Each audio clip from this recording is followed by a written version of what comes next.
I'm in the middle of my favourite game that I loved to play as a child, hide and seek. You know, the thing I love about hide and seek is it's not really the hiding that counts, it's the thrill of being found. That's the fun of the game. It's the moment where you get to jump out from behind your hiding place and say, "Here I am, you can find me." Or the moment where someone spots your arm from behind a tree and says, "Aha, gotcha." You know, I guess as we grow older, we don't stop losing the urge to run and hide. But rather than hiding for the thrill of being found, we start hiding because of the fear of discovery. We start hiding because there's stuff about us, stuff about our lives that we don't want people to find out. I guess the Goo Goo Dolls probably said it best back in the late 90s with their singing.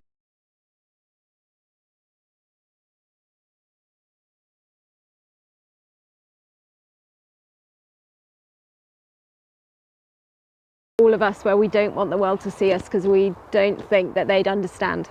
But the song ends, "I just want you to know who I am." And isn't that true for all of us? We want people to know us, we want people to know who we are, but there's still stuff that we fear getting discovered. We're going to explore the story of a woman who had so much to hide, but who rediscovered the thrill of being found. And I think if we lean into this story, we can find something in it that will teach us how to rediscover the thrill of being found, so much so that we don't have to hide again. Children love to play games where they're hidden and then revealed, or something is lost and then it gets found. For them, there's a thrill of discovery, a thrill of something being found. But as we get older, we start to lose the thrill of it and we experience the fear of being discovered. I can remember really vividly 2 times when I was growing up where I so did not want to be found. The first was the very first time I wet myself at primary school. You may have a similar memory to this. I'd made it to the bathroom, I'd made it into the stall even, but hadn't quite made it to the seat. And I can remember even now standing in that cubicle, listening to other children coming in and out, but being too afraid to let anyone know what had happened. It just kept running through my mind. What will happen when people find me? Will they laugh at me? Will they judge me? The second time was when I was in my teenage years. I had just started dating my now husband, and I'd been given a curfew for when we went out. And on this one particular occasion, I had broken my curfew. I'd had one text from my mum saying, "Where are you?" about 10 minutes after my curfew, and another later, "Come home now." When I got home, the house was completely dark. I opened the front door as quietly as I could. I crept upstairs to my bedroom. I shut the door, I got under the covers, and I never wanted to come out. I remember waking up the next morning and really not wanting to go downstairs. In both instances, I realised that being found would come at a cost. Now, one wasn't my fault, but one definitely was. We're going to talk about this word, imperfection. It's imperfection that causes us to run and hide. It's imperfection that makes us fear discovery, because we see that discovery comes at cost. And we don't move past this in our adult years, whether it's our relationship status or our financial status or the true state of our marriage, the true states of our friendships, whether it's loneliness, illness. There's so many things that we know aren't right with us or in our lives, but we can't work out how to have it discovered without it coming at a cost. Imperfection is in all of us. We know it. We see it in the world around us. We see it in people all the time. We know nobody's perfect, but that's fine until the somebody who isn't perfect is me. Our culture is having a hard time dealing with imperfection, isn't it? Things are coming out all the time on social media. Leaders are being caught doing the wrong thing. Issues are being raised that have been in the dark for a long time, but we don't quite seem to have figured out how to deal with it. There's a lot of pointing fingers and they're the victim and they're the villain, and no one can quite agree on who is the victim and who's the villain. Depending on what your social media bubble is like, you'd have a different idea of what that is. And nothing quite seems to be solved by that. If anything, it seems like it's pushing imperfection more into darkness. It feels like the cost is now way too great of anything that's wrong in our lives being revealed, in case somebody suddenly labelled us as the victim or the villain. We have a hard time dealing with imperfection in our culture. We have a hard time dealing with imperfection even in our closest relationships. There are still taboo subjects, awkward conversations, things we gloss over by saying, oh, it's complicated, or I don't want to air my dirty laundry. We have a hard time dealing with imperfection. But the thing is, there's a cost to hiding it. When we try to push imperfection down, when I tried to push imperfection down in my own life to keep it hidden, I realized that there are two consequences to that. The first is shame. I push imperfection down, I keep it in darkness, and all that it does is make me believe I'm the only person with that imperfection, that it's my fault, that it will affect the way that people see me, and it will affect the way that God thinks about me. Or I push it down so far I can deny it altogether. There's no imperfection in me, it's only in other people. It leads to pride. It makes me say, well, it's their problem, not mine. It makes me distance myself relationally from others because I know deep down, deep down, that if they really discovered me, if they really got to know me, they would realise a bit of imperfection somewhere. And it puts me at a relational distance from God. Again, for fear of exposure. You see, darkness doesn't do away with imperfection. Actually, sometimes darkness even magnifies it. It makes it bigger, and sometimes it even pulls us into darkness with it. Pushing our imperfection into darkness can push our whole lives into darkness because we're so caught up in the pretense of perfection, in trying to convince everybody that all is okay with us and all is okay with our lives and our past and our story. There's a cost to being found, there's a cost to hiding as well. So what will we do with our imperfection?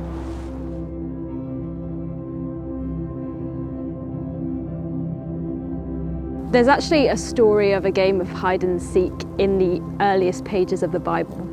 Whatever you think about this narrative, whether you see it as a historical account or a metaphor, it tells us about the way God and humanity's relationship started out and how they dealt with imperfection in the first instance. So Adam and Eve have been placed in this garden of perfection. They have a great relationship with God and with one another. And one day, through a various set of circumstances, they decide that they're going to eat fruit from a tree that God told them not to touch, which will give them an awareness of good and evil.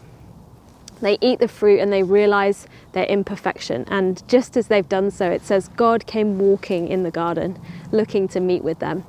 And God calls out, "Where are you?" And Adam and Eve do what you and I do when we think we're going to be found out. They run and they hide. They hide because they're ashamed. They hide because they realise their imperfection and they don't want to be discovered. What will God do when he finds us? And it's a question that hangs over the whole of the Old Testament, really. A question that hangs over the Israelite people in their relationship with God throughout their entire history. They continue to rebel against God. Humanity continues to rebel against God and run and try and hide from him, basically. And God comes searching after them. And constantly, the question that hangs over the people of Israel is, what is God going to do when he finds us? When he realises our imperfection? What cost will it come at? I said we would tell the story of this woman who rediscovered the thrill of being found, and the reason she rediscovered it is because she discovered the answer, the ultimate answer to that question. What will God do when he finds me? You can read about this woman's story in Mark's Gospel, which is one of the accounts of Jesus' life. The story of this woman starts 12 years before she enters the scene that we're going to look at in a moment. You see, she'd come to the time of the month where her monthly period should have finished, and she discovers that she's still bleeding. A couple of weeks go by and she continues to have the same problem. A month or so passes. She decides that she needs to seek medical help. So she goes to a doctor and explains her situation. She plucks up the courage to talk to somebody about her embarrassing and frankly taboo problem. Unfortunately, Mark tells us that what has happened to this woman is that the doctors have treated her but never healed her, never sorted the problem, and actually taken all of her money in the process of her medical treatment. And this woman's life is pushed into hiding. Her culture tells her that actually she can't participate in public or religious life because of her condition. She can't have children like other women can. She can't hold down a marriage like other women can because of this bleeding problem. And so her whole life is pushed into hiding until this moment that Mark records in his gospel. You see, she hears about Jesus, this guy who's been working miracles, healing people who seemed to be sick and would be sick for the rest of their lives. And she plucks up the courage to go out and risks even being discovered. You know, what a difficult condition to conceal, especially in the first century. So she plucks up the courage to leave her house and go out of her hiding place and go in search of Jesus. And when she finds him, he's surrounded by a crowd of people and they all seem to be hurrying off somewhere. She pushes her way all the way to the front of the crowd. She stretches out her hand and she just manages to brush the edge of Jesus's clothes. And suddenly she feels in her body that the bleeding has stopped. She's been healed. But that's not, I think, the best part of this story. You see, she turns to go away again, to celebrate her private hidden miracle in secret. And Jesus suddenly stops the whole crowd. Mark says he's felt power go out from him and he stops everything. And he turns around and he says to the crowd, "Who just touched me?" And I'm imagining this woman just is like paralyzed with fear. She's just come out of her hiding place. She's come and she's touched this highly religious man. And suddenly she's basically been found out. She's been caught in the act. She's frozen in fear. And I guess the question hangs over her the way it hung over Adam and Eve, the way it hangs over us. What will happen when I get found out? It says, trembling and frightened, she throws herself in front of Jesus. And I love the way that Mark says this. It says, she told the whole truth. Can you imagine what that would have been like? She's in this crowd of people and she tells this story about a bleeding problem that she's had. I mean, this is a hard story for women to tell now. Can you imagine what that would have looked like in the first century? But she somehow plucks up the courage to spill her whole story out in front of Jesus. And then she waits with bated breath. What is he going to say to me now? Is he going to run and turn away from me? Is he going to shun me, push me back into my hiding place? Am I now going to realize the cost of my imperfection being found out?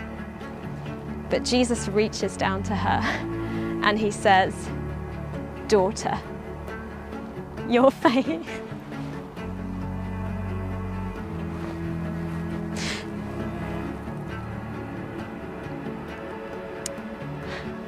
It's so beautiful. He reaches down to her and he says, "Daughter, your faith has saved you. Go in peace and be free from your suffering." It is not the response she expected, let me tell you. And suddenly she discovers the thrill of being found. Now, what I absolutely love about Jesus in this story is that he is not remotely uncomfortable with this woman's imperfection. He stands and he listens to this tale of her suffering, of a story that no one would want to tell out loud, even today. He stands and he listens. He doesn't move away from her. He doesn't want to push it back into hiding. He doesn't want to ignore it or cover over it. He moves towards her in response and he says, "Daughter, I've found you." Now, this begs the question, why does Jesus respond this way? Why is Jesus so comfortable with her story of imperfection? In fact, all the way through Jesus' ministry, he seemed to be so comfortable drawing out people's really, really imperfect stories and their imperfect pasts. In fact, there's another instance where a guy called Zacchaeus, who's a tax collector, hears that Jesus is coming to town. And he knows he's got a past. He's been robbing people blind for years. And so he literally hides himself up a tree to make sure that Jesus doesn't see him, but so that he can see Jesus. And Jesus walks up to the foot of the tree, looks up and says, Zacchaeus, he calls him by name, come down out of that tree. He says, I'm going to have dinner with you tonight. Jesus didn't shy away from imperfect people at all. And then he said something that clarifies to us why Jesus knew how to deal with imperfection and why he was so much better at dealing with it than you and I are. He says, for the Son of Man, that's the name he gave for himself, the Son of Man came to seek and to what? To condemn? No, to seek and to save the lost. Jesus was headed towards his crucifixion. Within a year's time, he was going to lug a cross up a hill, be nailed to it, and with it take on all of our imperfection, the things that we've done wrong, the things that have been done wrong to us, the things that are wrong with us that we can't control. He was taking all of it. He knew where to put imperfection. He was going to put it all on himself, nail it to a cross with him, and leave it there, deal with it there. The ultimate consequences of all our imperfection, all the imperfection in the world even death itself, would be dealt with there. Jesus was not uncomfortable with imperfection because he knew exactly how to deal with it and where to put it, and he put it on himself.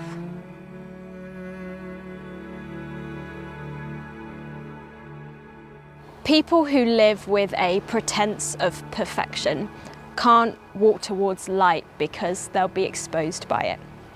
But this woman, she brings her whole messy, imperfect story out into the light in front of Jesus, and she gets found.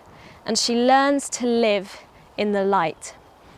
And there's a pathway that she walks, not an easy one, in fact, a really difficult one, but that one that if we can follow too, I think we'll slowly rediscover the thrill of being found and living in the light. The pathway she walks, first, she discloses her imperfection. She lays it all out there. She doesn't keep anything hidden. She tells the whole truth. Maybe you and I need to get down on our knees a little bit more often like this woman did and spill our guts, basically, to God. Tell him the whole truth, everything, all the imperfect stuff, the messy stuff. Now, the question you might ask when someone suggests that you do that is, well, how will God respond? How will God respond to me?